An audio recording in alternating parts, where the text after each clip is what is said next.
16 మహాజనపదాల్లో కానిది ఏంటి అయినది ఏంటి అడగొచ్చేమో. ఒకటేమో భారతదేశానికి బయట ఒక 2 ఉన్నాయి ఫ్రెండ్స్. క్లియర్‌గా చూడండి. భారతదేశానికి బయట ఒక 2 ఉన్నాయి. ఒకటి కాంబోజా, రెండోది గాంధార. ఈ గాంధార, కాంబోజా ఇవి 2 కూడా ఈ గాంధార అనేదేమో ఆఫ్ఘనిస్తాన్ ఫ్రెండ్స్. ఇదంతా కూడా ఆఫ్ఘనిస్తాన్, ఇదేమో కజకిస్తాన్. అంతే కదా ఫ్రెండ్స్. కజకిస్తాన్ ఏరియాలోనేమో కాంబోజా, గాంధార అంటేనేమో ఆఫ్ఘనిస్తాన్ ఏరియాలో ఉంది. భారతదేశానికి వెలుపల ఉన్నటువంటి మహాజనపదాలు ఏంటని అడగొచ్చు. ఒకటి గాంధార, రెండోదేమో కాంబోజా అని గుర్తుపెట్టుకోండి. కాంబోజా అంటేనేమో కే అని గుర్తుపెట్టుకోండి. గాంధార అంటేనేమో జీ అని గుర్తుపెట్టుకోండి. ఈ జీకే ఎప్పుడు కూడా అవుట్ ఆఫ్ అని గుర్తుపెట్టుకోండి. అంటే జనరల్ నాలెడ్జీ అనేది ఎప్పుడైనా సరే అవుట్ ఆఫ్ అడుగుతాడు కాబట్టి భారతదేశానికి వెలుపల ఉన్నవి జీకే అని గుర్తుపెట్టుకోండి. గాంధార, కాంబోజా. ఏదో హాస్యంగా ఫ్రెండ్స్ అడుగుతాడు వీటి మీద ఖచ్చితంగా. 2 తర్వాత ఇంకా మన తెలంగాణలో ఉన్నటువంటి ఇది ఎక్కువగా అడిగాడు ఫ్రెండ్స్. తెలంగాణలో ఉన్నటువంటి 16 మహాజనపదాలలో తెలంగాణలో ఉన్నటువంటి జనపదం ఏంటి అంటే ఫ్రెండ్స్ అస్మక అనేది గుర్తుపెట్టుకోండి. This is very very very important. ఈ మ్యాప్లో చూడండి ఫ్రెండ్స్. ఇది తెలంగాణ, ఇది ఆంధ్రప్రదేశ్కి సంబంధించింది. ఇది తెలంగాణ మ్యాప్గా తీసుకుంటే తెలంగాణలో ఉన్నటువంటి మన జనపదం ఏంది అన్నాడు అస్మక. వీటి యొక్క రాజధాని కూడా ఇంపార్టెంట్ ఫ్రెండ్స్. మరి అస్మక యొక్క రాజధాని ఏంటంటే బోధన్ చాలా ఇంపార్టెంట్.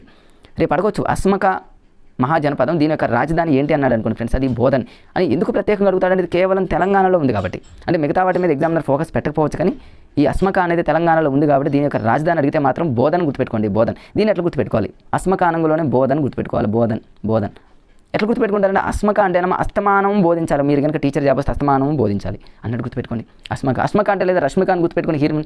ఈ రష్మిక హీరోయిన్ ఎప్పుడు బోధిస్తుందని గుర్తుపెట్టుకోండి. బోధన్ అట్లా.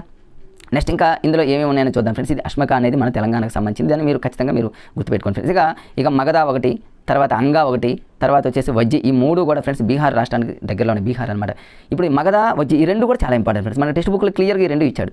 అంటే బీహార్ రాష్ట్రంలో ఉన్నటువంటి మగధ అంటే మగధకి ఉత్తర అనమాట, పైన అనమాట. అడిగాడు క్లియర్గా అడగొచ్చు. మగధకు ఉత్తర దిక్కున ఉన్నటువంటి మహాజనపదం ఏంటంటే వజ్జి అని అడగొచ్చు. వజ్జికి దక్షిణ భాగంలో ఉన్నటువంటి జనపదం ఏంటంటే మగధ అని అడగొచ్చు. ఎట్లా అడగొచ్చు అంటే మ్యాప్ మీద కొంచెం అట్లా హైలైట్. అందుకోసం మీకు ఇండియా మ్యాప్ని అలా చూపిస్తూ జూమ్ చేస్తూ మీకు అలా చూపిస్తున్నా. ఈ మగధకి ఉత్తరాన ఉన్నటువంటి వజ్జి ఇది కూడా టెక్స్ట్ బుక్లో క్లియర్గా ఉంది, మీరు చదివే ఉంటారు.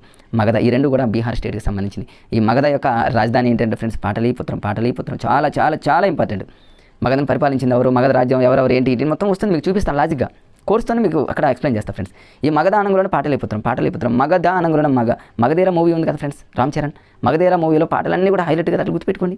అట్లా మగధ అనంగులోనే అట్లా లేదా మగవాళ్ళు మంచిగా పాటలు పాడతారని గుర్తుపెట్టుకోండి. అంతే ఫ్రెండ్స్.